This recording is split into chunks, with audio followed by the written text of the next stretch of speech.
नमस्कार प्रिय साथियों, मैं हूं आचार्य श्रीधर खंडल और आप देख रहे हैं नक्षत्रवेद.com का मासिक भविष्यवाणी कार्यक्रम। इस मासिक भविष्यवाणी कार्यक्रम के अंतर्गत आज मैं बात करने जा रहा हूं आपसे कुंभ राशि के बारे में। दिसंबर का महीना कैसा रहेगा कुंभ राशि के जातकों के लिए, आइए इस पर चर्चा करेंगे।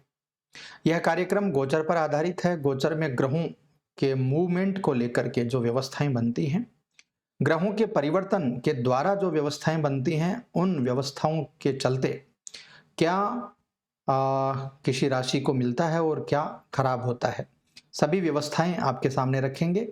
तो चलिए सबसे पहले बात कर लेते हैं ग्रहों की क्या व्यवस्था आपकी राशि के अनुसार बन रही है।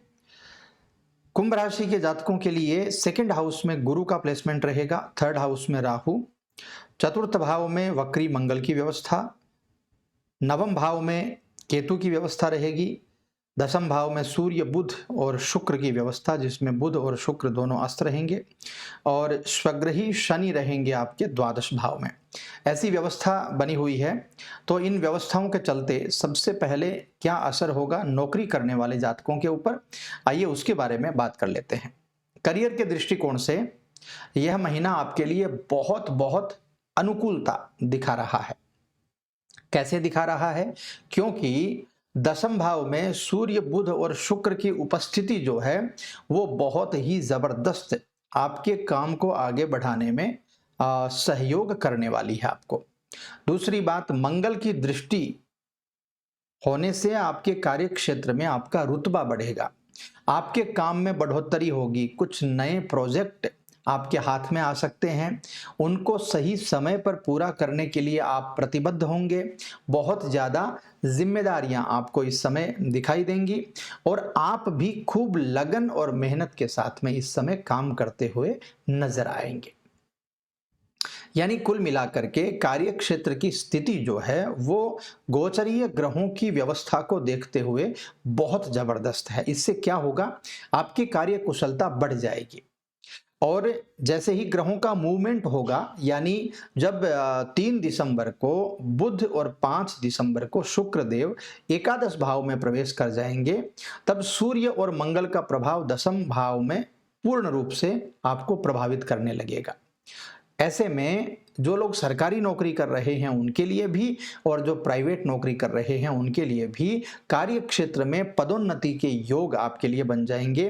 यानी आपका पद बढ़ सकता है, आपको इंक्रीमेंट मिल सकता है और जबरदस्त अच्छी व्यवस्थाएं आपके लिए इस समय बन रही हैं, ऐसा मुझे दिखाई देता है।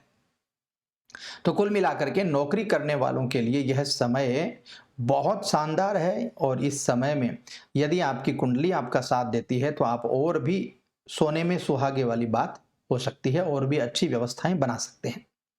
अब बात करते हैं व्यापार की। तो व्यापार में थोड़ा सा सतर्क होकर के आगे बढ़ने की आपको जरूरत है, क्योंकि चतुर्थ भाव में बैठे हुए वक्री मंगल जो हैं उनकी दृष्टि सप्तम भाव पर होने से व्यापार में और खास करके आपकी साझेदारी में कुछ उतार चढ़ाव आने की संभावनाएं बन सकती हैं। जहां तक संभव हो इस समय कोई बड़ा निर्णय आपको नहीं लेना चाहिए और कोई भी काम अगर आपके हाथ में है तो उसको धीरे धीरे करके पूरा करने की कोशिश करिए।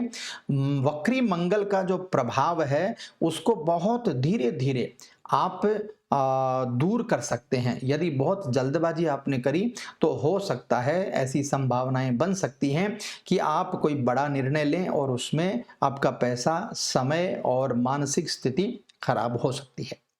ठीक है ना? दूसरी बात, जीवन साथी के नाम से यदि आप व्यापार करते हैं या जीवन साथी आपका साझेदार है तो इस महीने में आपको जबरदस्त अच्छी सफलता भी मिल सकती है। कोई बड़ा ऑर्डर हाथ लग सकता है या कोई ऐसा व्यक्ति आपके साथ मिल करके आपके व्यापार को आगे बढ़ाने के लिए बड़ा इन्वेस्टमेंट कर सकता है। तो कुल मिलाकर के देखा जाए तो वक्री मंगल की व्यवस्थाएं भी आपके लिए अच्छी ही आने वाली हैं। बस आपको ये करना है कि आप अच्छी प्रकार से सोच समझ पूर्वक निर्णय लेकर के आगे बढ़ने की चेष्टा कीजिए। जब आप ऐसा करेंगे तो आपका व्यापार भी बहुत अच्छे प्रकार से तरक्की करने लगेगा। अब बात करते हैं आपके फिनांस की। शुरुआत जो होगी महीने की वो थोड़ी सी कमजोर मुझे दिखाई दे रही है। आर्थिक चुनौतियां इस महीने में आपके साथ बनने वाली हैं, खर्चे बहुत ज्यादा होने वाले हैं। हालांकि बुध और शुक्र जो हैं वो जब एकादश भाव में चले जाएंगे तो आमदनी बढ़ जाएगी और खर्चे थोड़े से कम हो जाएंगे। 16 तारीख को जब सूर्य एकादश भाव में चले जाएंगे तो आर्थिक स्थिति में और तेजी से आपके उछाल आएगा। आर्थिक तौर पर आप बहुत ज्यादा उसके बाद मजबूत अपने आप को पाएंगे। फिर दूसरी बात, मंगल ग्रह की दृष्टि भी एकादश भाव पर पड़ेगी तो आपको प्रॉपर्टी से संबंधित धन लाभ होने की व्यवस्थाएं भी बन जाएंगी। ठीक है, तो प्रॉपर्टी से संबंधित मामला भी आपका अच्छा है। यदि आपकी प्रॉपर्टी को आप किराए चढ़ाना चाहते हैं तो वैसा फायदा भी आपको मिल सकता है, और प्रॉपर्टी बेच करके पैसा कमाना चाहते हैं तो वो आपकी इच्छा भी इस समय पूरी हो सकती है। नौकरी जो लोग कर रहे हैं उनके लिए मंगल पदोन्नति के कारक बनेंगे, वेतनमान में वृद्धि हो जाएगी, और कुल मिलाकर के सूर्य, मंगल, बुध और शुक्र का प्रभाव आपके फिनांस के लिए, आपकी नौकरी के लिए, आपके व्यापार के लिए बहुत अच्छा आने वाला है। अब बात करते हैं स्वास्थ्य की। स्वास्थ्य के मामले में यह महीना मुझे थोड़ा सा कमजोर दिखाई देता है। क्यों कमजोर दिखाई देता है? क्योंकि आपके राशि के स्वामी शनि महाराज जो हैं वो आपके द्वादश भाव में चले गए हैं, तो नींद से जुड़ी हुई समस्या बन सकती है। आंखों में कुछ एलर्जी की प्रॉब्लम हो सकती है, आंखों से पानी बहना या पैरों में पिंडलियों में दर्द होना, एड़ी में दर्द होना, किसी भी प्रकार का चोट चपेट लग जाना, मोच आ जाना या कमर में मोच आ जाना, इस तरह की कुछ चीजें आपके साथ में घटित हो सकती हैं। तो स्वास्थ्य का बहुत ज्यादा आपको ध्यान रखना है, लापरवाही करने से आपको बचना चाहिए। जब एकादश भाव में सूर्य आ जाएंगे यानी 16 दिसंबर को, तो उसके बाद सेहत में कुछ सुधार आएंगे, पुरानी समस्याएं धीरे धीरे ठीक होनी प्रारंभ हो जाएंगी। तीसरे भाव में राहु की स्थिति है तो शारीरिक रूप से एक्सरसाइज जरूर करिए, घूमना फिरना जरूर करिए, योगाभ्यास जरूर करिए, सुबह मॉर्निंग वॉक, इवनिंग वॉक जरूर करिए, ताकि मानसिक रूप से भी प्रसन्न रहेंगे। और खास करके योगा प्राणायाम मेडिटेशन जरूर करिए, ताकि मानसिक रूप से किसी भी प्रकार की कोई अव्यवस्था आपके नहीं आ सके और आप बहुत अच्छे प्रकार से स्वास्थ्य का लाभ ले सकें। अब बात करते हैं प्रेम विवाह की और वैवाहिक जीवन की।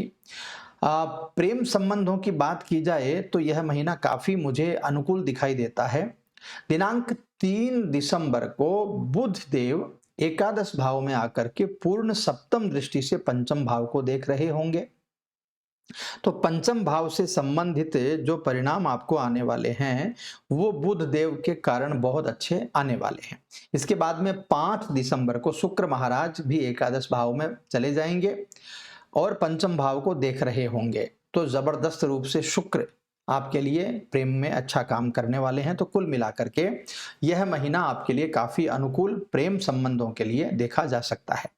और विवाहित लोगों की बात करें तो सप्तम भाव पर मंगल महाराज की पूर्ण दृष्टि बनी हुई है। द्वादश भाव में आपके जो राशि के कारक हैं वो द्वादश भाव में चले गए हैं शनि महाराज, तो कुछ निजी कारणों से आपके दाम्पत्य जीवन में कुछ समस्याएं आ सकती हैं, आपके बीच में वाद विवाद बढ़ सकता है, घर में शांति की कमी हो सकती है, थोड़ा सा संभल करके चलना होगा। पारिवारिक माहौल नहीं बिगड़े उसके लिए आपको ध्यान देना होगा, चाहे आप पति हो या पत्नी हो, दोनों ही प्रकार से आपको सोच समझ पूर्वक कर आगे चलने की कोशिश करनी चाहिए, तभी जाकर के आपका रिश्ता अच्छा रह पाएगा। अब बात करते हैं पारिवारिक जीवन की। तो सेकंड हाउस में गुरुदेव बृहस्पति विराजमान हैं और स्वगृही रूप से विराजमान हैं। घर में सबसे पहले तो धार्मिकता की वृद्धि हो जाएगी, पारिवारिक जीवन बहुत बहुत अच्छा रहेगा, धन धान्य की कोई कमी नहीं होगी, घर में शांति का माहौल हो जाएगा। और सबसे जबरदस्त बात, इस समय आपके घर में संतान के होने का शुभ संयोग बन रहा है, या कोई मांगलिक कार्य होने का, कोई धार्मिक या सांस्कृतिक कार्य होने का शुभ संयोग बन रहा है। किसी प्रकार का कोई पूजा पाठ हो सकता है, कोई विवाह से संबंधित कोई कार्य हो सकता है, या भागवत कथा आदि कोई ऐसा सांस्कृतिक कार्यक्रम हो सकता है, धार्मिक कार्यक्रम हो सकता है जिसमें आप बढ़ चढ़ करके हिस्सा लेंगे और आपको बहुत अच्छे प्रकार से उसका लाभ भी मिलेगा। अब जाते जाते आपको बताता हूं उपाय के बारे में। देखिए, आपकी राशि के स्वामी शनि देव जो हैं वो आपके द्वादश भाव में चले गए हैं, तो राशि स्वामी का जो इफ़ेक्ट आपके जीवन में आना चाहिए वो इस समय नहीं आ पा रहा है। उसके लिए शनिवार के दिन हनुमान जी के मंदिर में जाइए या शनि देव के मंदिर में जाकर के यदि शनि देव के मंदिर में जाते हैं तो तेल का दीपक जलाना है, और यदि हनुमान जी के मंदिर में जाते हैं तो घी का दीपक जला करके हनुमान जी के मंदिर में बैठ करके सुंदरकांड या हनुमान चालीसा का पाठ करिए।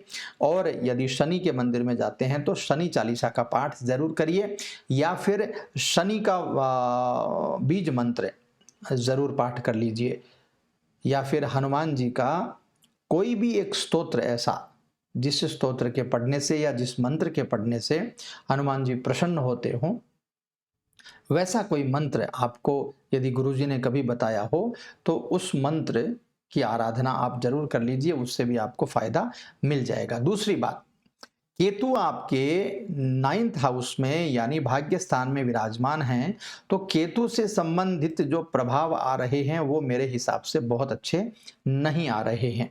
तो उनके लिए भी कुंभ राशि के जातकों को माँ दुर्गा की उपासना करनी चाहिए, केतु के बीज मंत्र की आराधना करनी चाहिए, उससे फायदा आपको जरूर मिल जाएगा। तो मित्रों, ये था दिसंबर के महीने का कुंभ राशि का राशिफल। कैसा लगा आपको कमेंट करके ज़रूर बताइएगा। यदि अच्छा लगा हो तो लाइक कर दीजिए, यदि बहुत ज़्यादा अच्छा लगा हो तो शेयर कर दीजिए, और यदि चैनल पर नए हों तो सब्सक्राइब कर लीजिए। आगे आने वाले समय में लाइव प्रोग्राम भी स्टार्ट होंगे और बहुत अच्छे अच्छे जानकारी वाले वीडियोज़ भी प्रारंभ होंगे। तो आप सभी से निवेदन है कि सब्सक्राइब चैनल को ज़रूर कर लीजिए। मैं मिलता हूँ आपसे अगले कार्यक्रम में, तब तक के लिए खुश रहिए। ओम नमः शिवाय।